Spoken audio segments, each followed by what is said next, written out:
Bismillahirrahmanirrahim. Assalamualaikum warahmatullahi wabarakatuh. Waalaikumsalam warahmatullahi wabarakatuh. Apa semuanya baik? Baik, Pak. Alhamdulillah. Baik teman-teman sekalian, hari ini kita dipertemukan lagi dalam mata kuliah yang kesiswaan ya. Sebagaimana sudah kita bahas beberapa minggu lalu, hari ini kita dipertemukan lagi. Dan alhamdulillah semua dulu ya. Sebelum kita mulai pelajaran dan nanti kita sama berdoa. Semoga kita senantiasa berdoa di kita.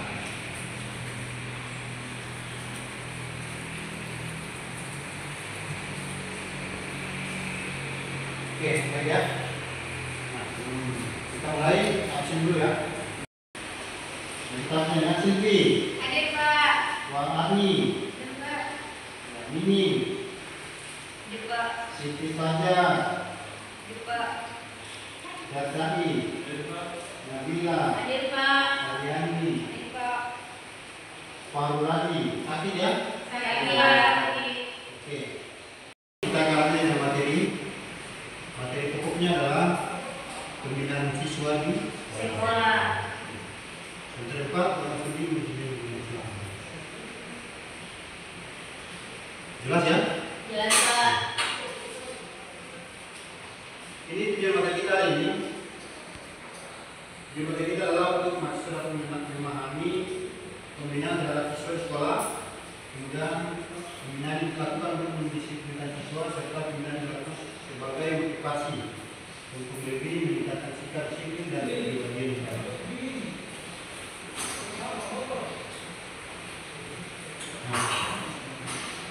Nah, apa saja pokok materi hari ini?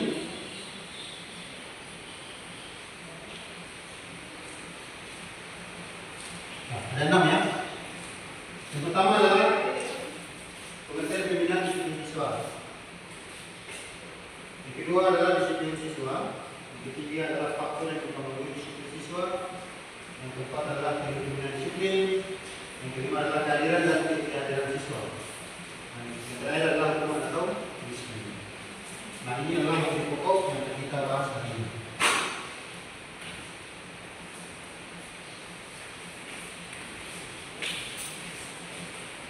Ya. Baik, kita mulai dengan pengertian daripada pembinaan siswa. Ada yang mau sampaikan? Silakan. Saya coba silakan.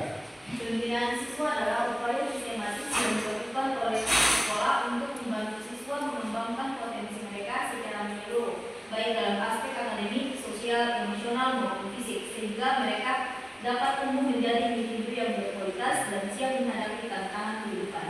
Ya, begitu ya. Nah, itu adalah pengertian daripada pembinaan siswa. Jadi pembinaan siswa itu untuk meningkatkan aspek sosial, akademik, dan juga emosional dan fisik. Nah, yang aspek itu yang nantinya akan menjadi prioritas dalam pembinaan siswa. Oke, ya. Next. Nah, ini jenis-jenisnya. Ada 2 jenis. Silakan, yang baca. Jenis yang pertama. Silakan. Jadi disiplin siswa yang pertama, disiplin diri melibatkan kemampuan siswa untuk mengatur diri sendiri dalam berbagai aspek kehidupan seperti waktu, belajar, dan ibadah. Ya, jadi disiplin itu melibatkan kemampuan siswa untuk bisa mengatur diri sendiri baik dalam aspek mengatur waktu, kemudian mengatur waktu belajar dan juga kita ibadah. Untuk jadi siswa itu dia harus benar-benar memahami tentang bagaimana mengatur waktunya. Oke, yang kedua, silakan. Yang kedua. Yang kedua, Disiplin sosial. Ya. Disiplin sosial berkaitan dengan bagaimana siswa berinteraksi dan mengikuti aturan di lingkungan sosial mereka, termasuk di sekolah dan masyarakat. Ya. Jadi kalau siswa itu harus memahami bagaimana disiplin yang ada di lingkungan sekitar, termasuk di sekolah dan juga masyarakat. Jadi kalau dia di sekolah itu lingkungan sekolahnya, jadi masyarakat pada tingkatnya itu adalah dia di tingkatnya. Berarti siswa harus benar-benar memahami Next. Nah, ini. Kemudian waktu faktor yang mempengaruhi disiplin siswa. Ini ada juga. Silakan ada yang bisa baca? Oke. Pertama. Faktor internal. Ya, apa itu?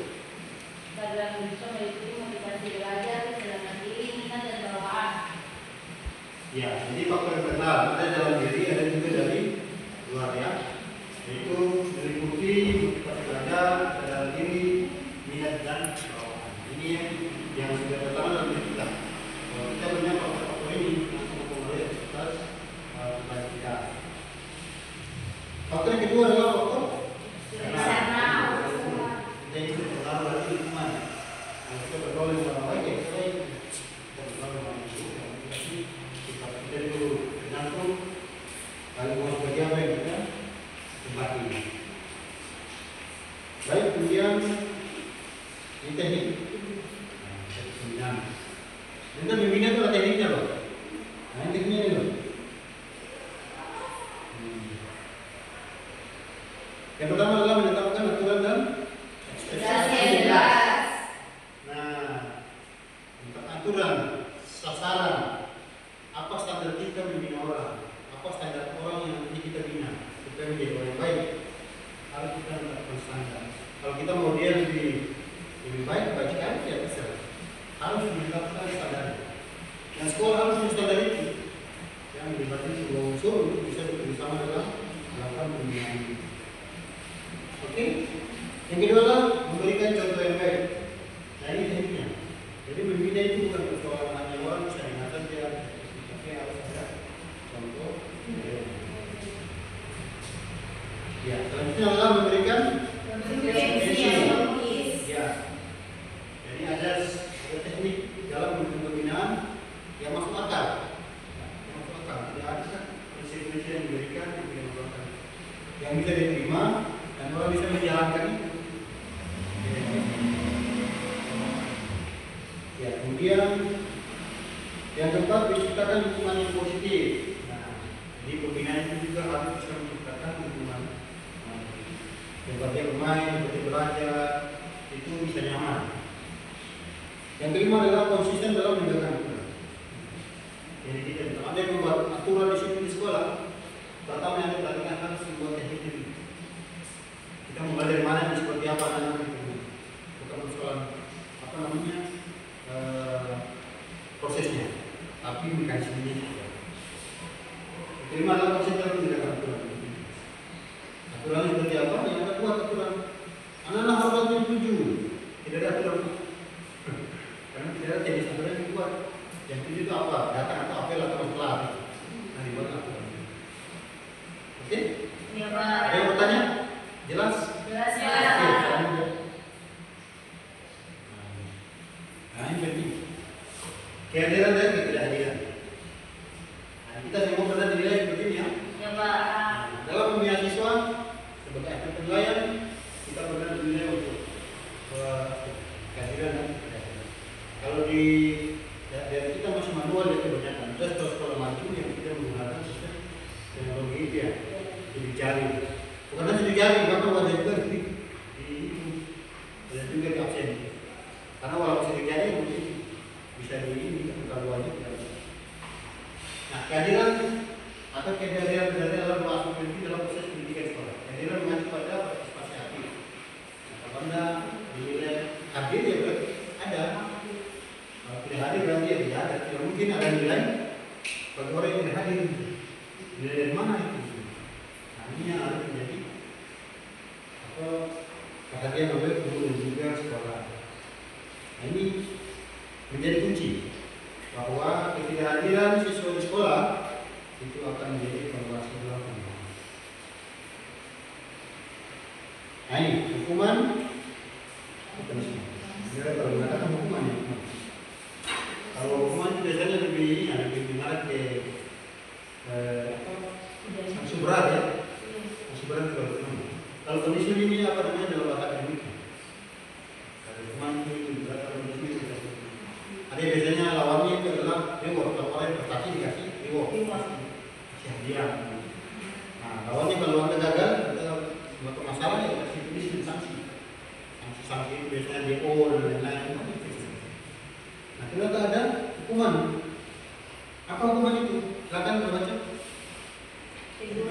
Ya, silakan. Tulisan dan kita tulis yang jelas. Ya. Lagi. Kedua, konsekuensi. Konsekuensi yang logis dan terkait dengan kecelakaan. Ya. Ketiga. Ada tugas tambahan, yang dimana tugas tambahan itu memberikan tugas tambahan yang berkaitan dengan materi pelajaran atau tugas. Ya. Oke, keempat. Keempat, penugasan khusus meminta siswa untuk melakukan tugas khusus. Ya, lima. Diskusi, melakukan diskusi dengan siswa untuk memahami penyebab pelanggaran dan mencari solusi bersama. Jadi, saya bilang sekali lagi bahwa memberikan hukuman kepada orang untuk pendisiplinan itu tidak serta-merta harus dengan sanksi. Nah, ada poin-poin ini yang menjadi dasar dulu, menjadi tahapan-tahapan. Ditegur dulu, setelah ditegur, berikan konsekuensinya apa, ya, sesuai dengan pelanggarannya. Setelah itu dikasih tugas, kasih tambahan. Kalau tidak mampu ya, ada gimana tugas khusus lagi. Nah, kalau tidak bisa ya, diskusi lagi, bicarakan. Kenaan masalahnya apa sih? Ini tidak bisa, begini tidak bisa, begini tidak bisa. Tidak bisa kemudian bawa ini tidak tahu apa. Eksekusi saja apa. Jadi harus ada tahapan-tahapannya. Nah, ini selanjutnya nih, selanjutnya kan.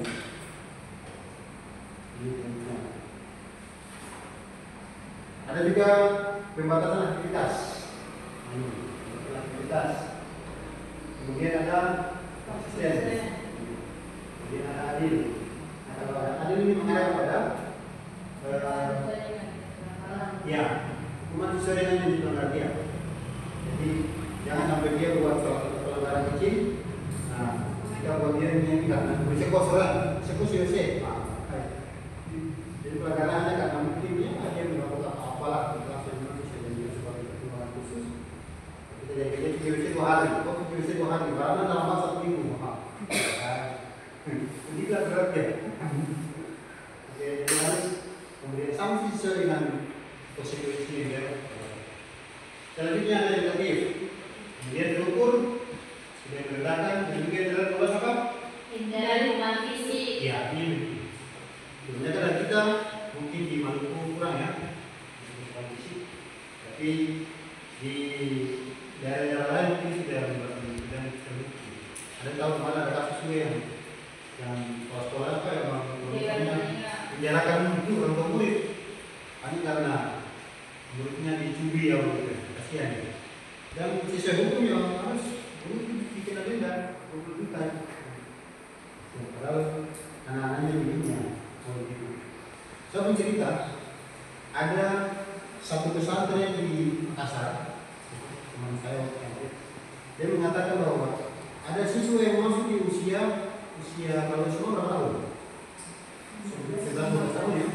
Nah, orang tuanya bilang, Ustaz, ya itu anak saya ini maksudnya di sana dikasih bagus lah, bukan bagus depannya. Dia bilang, Pak, anakku sudah tidak bisa di error, kok masih dipaksa? Jadi anak sudah bisa begitu, yang pusat itu dipaksa besar untuk bisa diperbaiki. Nah, ini salah satu faktor bahwa pendidikan itu harus betul-betul tersinkron. Ya, jangan sampai sudah tidak bisa lagi di alatnya, dipaksa masuk pesantren untuk ditutup. Kiai harus bisa, anak saya ini nggak tahu, tidak bisa. Ada proses pembinaan yang memang bertahap. Nah, itulah salah satu contoh yang bisa dijadikan sebagai pedoman bagi seorang pendidik. Nah, saya rasa mudah-mudahan sebagai sarjana pendidikan Islam bisa memahami fungsi ini. Nah, tugas-tugas dalam sekolah, baik sekolah, kemudian guru, ya, kemudian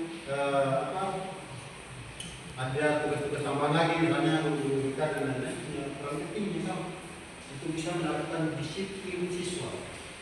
Tidak ada siswa yang lahir dari sekolah tanpa ada proses ini. Semua melalui proses ini dan melalui ini. Ada aspek lain di sekolah, ada aspek apa? Psikomotorik, ada aspek kognitif, dan aspek afektif dan lain-lain. Nah, semua terpaku dalam proses disiplin. Baik, itu saja. Ada lagi? Oke, sekian terima kasih. Tepuk tangan kalian semua.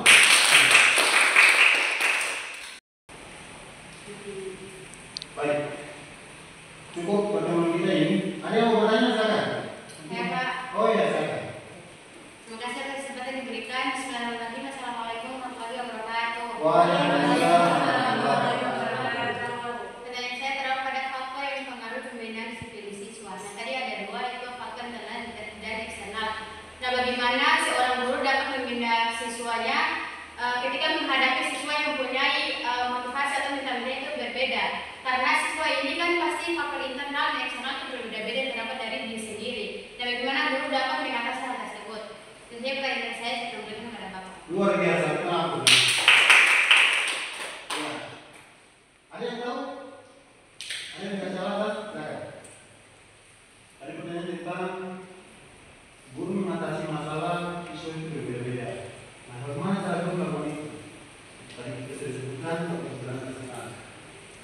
solusi lain silakan.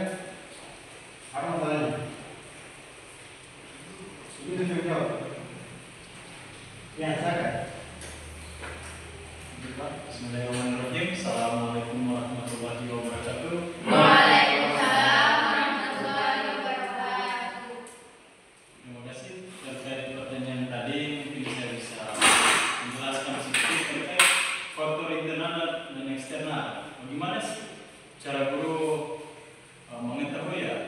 Karena motivasi siswa itu berbeda-beda. Nah, bisa dilihat dari datanya dari mungkin wali kelas. Nah, karena wali kelas juga kan lebih sering lah dengan siswa dalam kelas. Nah, pasti sudah tahu siswa mana yang semangat belajar, yang tidak, malas dan sebagainya. Nah, untuk itu ditinjau lagi oleh guru BK. Bagaimana sih cara guru BK untuk menangani masalah-masalah ini, baik dari faktor internal maupun eksternal. Oleh sebab itu, guru BK harus mampu menjadi teman curhat juga. Itu khususnya guru BK. Dan bagaimana membalikkan serta mencari solusi terkait problem yang terjadi pada siswa. Mungkin kiranya seperti itu saya kembalikan. Ya, baik, terima kasih. Semua masalah yang diberikan itu luar biasa. Ya, jadi menanggapi jawabannya itu luar biasa ya. Artinya bahwa memang guru dituntut untuk bisa mengatasi masalah pendidikan. Nah, saya bilang lagi bahwa kita ini mau mencetak manusia bukan mesinnya. Boleh semua sumber teknologi ini bisa dengan mesin, terserah. Dunia ini orang mesin terserah. Tapi jika dalam Al-Quran mengatakan bahwa pemimpin itu ciptaan dalam manusia, maka tentunya manusia punya kehendak satu, termasuk mesin itu. Jadi mesin tidak akan tercipta kalau tidak manusia. Makanya hari ini di sekolah mengajar orang itu adalah faktor utama. Nah, orang itu nantinya akan menciptakan pendidikan. Itu contoh. Dengan coba pertanyaan itu, apabila siswa punya masalah, ada tahapan-tahapan harus dilakukan. Pendekatan kami ini, ya, pendekatan kemanusiaan, pendekatan sosiologis, pendekatan sosial, pendekatan edukasi, pendekatan nasihat. Nah, itulah tahapan-tahapan untuk menjadi orang. Kemana materinya? Nanti kita akan dapat materi selanjutnya. Bukan dari sini kita akan coba. Wali kelas menyatakan dia harus betul-betul memahami kunci itu. Bahwa di rumah dia bergaul dengan siapa, atau pernah ya? Di rumah dia bergaul dengan siapa, pilih apa saja. Kita informasi lah dari orang tuanya. Kemudian secara internal ya harus memahami siswa dia. Misalnya kenapa anak ini sering terlambat, apa masalah dia. Nah, faktor siswa internal siswa inilah yang nantinya akan menjadi evaluasi orang ini. Saya katakan sekali lagi bahwa ini orang kenalan muda. Bahkan Anda bisa lihat orang selama satu semester itu tidak cukup. Hari-hari pun tidak cukup. Nah, saya bilang ada teknik-tekniknya. Nah, makanya harus boleh punya kompeten-kompeten untuk bisa mengatasi masalah-masalah ini. Jelas ya? Jelas Pak. Sanggup? Sanggup menjalankan amanah ini? Ini amanah dan akhirat. Ada kalau mengatakan A, ya A. Kalau mengatakan B, A. Dan balihu ani wal ayat. Terkata orang berkaya. Ini sudah mengatakan A, sampai kepada orang lain A semuanya. Dan itu akan mengalir dari A. Ya. Nah, mudah-mudahan ini menjadi tampil kita bersama. Teori saya disampaikan. Nanti soal praktiknya Anda akan masuk pada fase-fase itu. Kalau Anda sudah selesai di sini, Anda bisa bekerja sebagai pegawai pemerintah yang mungkin bisa menentukan di sekolah ini. Harus itu ya? Iya Pak. Baik, bagaimana pertanyaannya? Mudah-mudahan kalau PGRI kesehatan kekuatan, mudah-mudahan kita ketemu lagi ya. Iya Pak. Dalam waktu yang sama, semoga Anda semua kembali di rumah dalam keadaan sehat walafiat. Amin. Dari rumah